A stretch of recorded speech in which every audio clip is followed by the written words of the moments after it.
Speaker sir, ఇప్పుడు ముఖ్యమంత్రి గారు భారతీయ జనతా పార్టీ నాయకులకు సూచనలు ఇవ్వడం, సూచనల నుంచి పారిపోవడం అలవాటుగా మారింది. నేను మిత్రులు కామారెడ్డి ఎమ్మెల్యే గారికి నేను సూచన చేస్తున్నా. కాళేశ్వరం ప్రాజెక్టును ఏటీఎంగా మార్చుకున్నారు. కేసీఆర్ కుటుంబము వేల కోట్ల రూపాయల దోపిడీకి పాల్పడ్డది. ఈ మాట ఎవరో గారు, ఈ దేశ ప్రధానమంత్రి, ఈ దేశ హోంశాఖ మంత్రి నరేంద్ర మోడీ, అమిత్ షా గారు పదే పదే తెలంగాణకు వచ్చి కాళేశ్వరంలో వేల కోట్ల రూపాయల కుంభకోణానికి పాల్పడ్డారు. దీని మీద విచారణ జరగాలి అని వారు ఇక్కడ ప్రస్తావిస్తే, కేంద్ర మంత్రివర్యులు కిషన్ రెడ్డి గారు, మాకు మీ వల్ల కాదు, మీరు కేసీఆర్కి జైల్లో పెట్టలేరు, మీరు ఈ కేసును సిబిఐకి బదిలీ చేయండి, 48 గంటల్లో కేసీఆర్ను, హరీష్ రావును, కేసీఆర్ కుటుంబాన్ని జైల్లో పెడతామని కిషన్ రెడ్డి గారు స్వయంగా కేంద్ర మంత్రిగా మాట్లాడారు. వీళ్ళ మాటలు నమ్మి వీళ్ళు నిజంగానే ఏదో చేస్తారని ఇదే శాసనసభలో ఇక్కడనే నేను నిలబడి పూర్తి స్థాయిలో చర్చ జరిగిన తర్వాత సిబిఐ విచారణకి ఇవ్వడం జరిగింది. కాళేశ్వరం కుంభకోణం మీద 48 గంటలు కాదు కదా, ఎన్ని నెలలైందో మీరే చూసిండ్రు. ఇవాళ గండ్ర వెంకటరమణారెడ్డి గారు సూచనలు ఇవ్వడమే మా బాధ్యత, సూచనలు ఇవ్వడమే గొప్ప విషయం అన్నట్టుగా కాకుండా నేను వారికి సూచన చేస్తున్న పాయల శంకర్ గారికి, వెంకటరమణారెడ్డి గారికి, మీరు వెళ్ళి కిషన్ రెడ్డి గారు కేంద్ర మంత్రి ఏదైతే కాళేశ్వరం మీద సిబిఐ విచారణ అన్నాడో, నెలల కొద్దీ సిబిఐ విచారణను మీరు ఢిల్లీలో తొక్కి పట్టుకొని మీరు వాళ్ళు ఒక్కటైపోయి మొన్నటి పార్లమెంట్ ఎన్నికల్లో, మున్సిపల్ ఎన్నికల్లో కలిసి ఎన్నికల్లో పోటీ చేసి ఓట్లు సీట్లు పంచుకున్నారు కదా. మీరు సూచన చేసే ముందు మీ నాయకుడు కిషన్ రెడ్డి గారిని, కేంద్ర మంత్రిని సిబిఐ విచారణకు ఆదేశాలు తీసుకొని వచ్చి కాళేశ్వరం కేసీఆర్ను, హరీష్ను జైల్లో పెట్టిన తర్వాత మీరు వచ్చి సూచన చేస్తే మేము వింటాం. మొదటి విషయం. రెండవ విషయం అధ్యక్ష, నిన్న చర్చ జరిగింది. చర్చ విషయంలో పూర్తి స్థాయిలో అందరికీ అవకాశం ఇచ్చినాం. ఆ తర్వాత స్పష్టంగా జూన్ 2, 2014 నుంచి రాఘవ కన్స్ట్రక్షన్స్ మీద ఆరోపణ వరకు సిబిసిఐడి విచారణకు ఆదేశిస్తున్నామని ఇదే సభలో చెప్పినాం. వాళ్లకు రాజకీయం కావాలి. ఈ రోజు కుర్చీలో పడ్డ ఎలుకలాగా తయారైంది హరీష్ది, కేటీఆర్ది.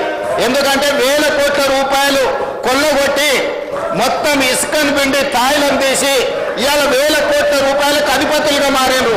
సిబిసిఐడి విచారణతోటి ఆదేశాలు ఇచ్చిన వెంబడే కేటీఆర్ హరీష్ను బండబూతులు తిట్టిండు. బయటకు పోయినాక నీ పుణ్యమాన్ని వచ్చి నా మీదకి విచారణ వచ్చింది, ఇప్పుడు నా మీదకు ఊరేటట్టున్నదని అక్కడ సంతోషరావు ఫోన్లు చేసి నీకేమన్నా తల్లుందా, నువ్వు పంచమల్ల బ్లాక్మెయిల్ శ్రీనివాసరెడ్డిని చేయనికపోయి వాళ్ళ తమ్ముడు మహేష్ రావు గారు బాలానగర్లో భూమి రాయించుకున్నాడు. కంపెనీ నుంచి 100 ఎకరాల భూమి అక్రమంగా ధరణిని అడ్డం పెట్టి భూ బదలాయింపుకు పాల్పడ్డాడు.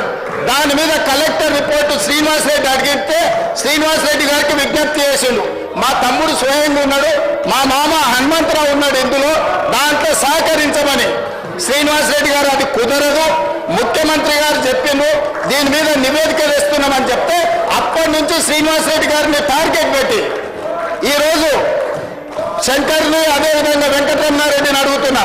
మహబూబ్ నగర్ జిల్లాలో ఉన్న బాలానగర్లో మహేష్ రావు గారు, హరీష్ రావు గారు తమ్ముడు, హనుమంతరావు గారు, హరీష్ రావు గారు మామ 100 ఎకరాల భూములు బెదిరించి బదలాయించుకున్న దాని మీద హౌస్ కమిటీ వేస్తే మీరు సిద్ధంగా ఉన్నారా? హరీష్ రావు గారిని చెప్పమనండి. ఈ రోజు భూ బదలాయింపు మీద వాళ్ళ తమ్ముడు, వాళ్ళ మామ పేరు మీద, సుమన్ రావు వాళ్ళ బామార్తి పేరు మీద బదిలీ చేసుకున్న భూమి గురించి హౌస్ కమిటీ వేయడానికి నేను సిద్ధంగా ఉన్నా. హరీష్ రావు గారిని ధైర్యం ఉంటే, నిజాయితీ ఉంటే వాళ్ళ తమ్ముడు మహేశ్వరరావు గారు, వాళ్ళ మామ హనుమంతరావు గారు, వాళ్ళ బావమార్తి సుమన్ రావు గారు బాలానగర్, మహబూబ్ నగర్ జిల్లాలో 100 ఎకరాల భూమిని పరిశ్రమ యజమానులను బెదిరించి సేల్డీ లేకుండా, కంపెనీ కొనుగోలు లేకుండా 100 ఎకరాల భూ బదలాయింపు చేసుకున్నాడు కదా ధరణిని అడ్డం పెట్టి. దాని మీద నేను హౌస్ కమిటీ వేయడానికి సిద్ధంగా ఉన్నా. హరీష్ రావు గారిని, కేటీఆర్ను, వెంకటరమణారెడ్డి గారిని ఈ ముగ్గురిని హౌస్ కమిటీకి ఒప్పుకోమని తక్షణమే ఆ భూమి మీద వేస్తా. అందులో సహకరించలేదని శ్రీనివాసరెడ్డి గారిని ఎన్నోసార్లు రిక్వెస్ట్ చేసిండు హరీష్ రావు. ఏదో మా తమ్ముడు ఇరుక్కున్నాడు, మా మామ మా బావమా తిరుక్కున్నాడు, నాకు ఇంట్లో బువ్వ పెట్టే పరిస్థితి లేదు, సహకరించమని అడిగాడు. ఆయన సహకరించలే. దాంతో ఇవాళ హరీష్ రావు గారు బకెట్ల బురద తెచ్చి శ్రీనివాసరెడ్డి మీద చల్తా అంటుడు. సిబిసిఐడి మీద మీకు నమ్మకం లేదా? తెలంగాణ పోలీసుల మీద మీకు నమ్మకం లేదా? సిబిఐ విచారణకు అడిగిన వెంకటరమణారెడ్డి గారికి కిషన్ రెడ్డి గారిని అడిగే ధైర్యం లేదా? ఇంటున్నాం కదా అని మాకు సలహాలు ఇవ్వద్దు. చెప్పేటోడు వినేటోడు చెవిటోడు అయితే చెప్పేటోడు ఏమైనా చెప్తాడు. అట్లనే ఉంది వీళ్ళ మాటలు. కాబట్టి స్పష్టంగా అధ్యక్ష, తమరి అనుమతి ఇచ్చినా లేదా హరీష్ రావు గారు ఒప్పుకున్నా నేను నిర్దిష్టమైన ఆరోపణ చేస్తున్నా.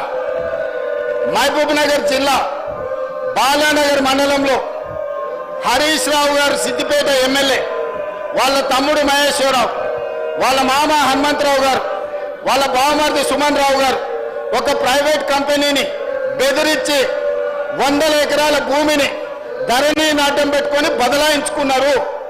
దీని మీద హౌస్ కమిటీ వేయడానికి మేము సిద్ధంగా ఉన్నాము. హరీష్ రావు గారు నిజాయితీ పరుడైతే, హరీష్ రావు గారు నిజాయితీ పరుడని మన కేటీఆర్ గారు నమ్మితే, హరీష్ రావు గారు నిజాయితీ పరుడని వెంకటరమణారెడ్డి గారు నమ్మితే ఈ హౌస్ కమిటీకి ఒప్పుకొని సహకరించాల్సిందిగా తమరి ద్వారా వారికి విజ్ఞప్తి చేస్తున్నా. సాంబశివరావు గారు, అది కరెక్ట్ గా నేను ముఖ్యమంత్రి గారికి సమాధానం చెప్తా అంటున్నా. మీరు మైక్ ఇవ్వాలండి. లేదు అసలు ముఖ్యమంత్రి గారికి సమాధానం నేను చెప్తా అంటున్నా. సాంబశివరావు గారు, ముఖ్యమంత్రి గారికి సమాధానం చెప్తా అంటున్నా. సాంబశివరావు గారు మీరు మాట్లాడు అన్నా. నేను ఇది తప్పు అధ్యక్ష. ముఖ్యమంత్రి గారికి 3 నిమిషాలు సమాధానం చెప్తాను. 3 నిమిషాలు ఉన్నాయి.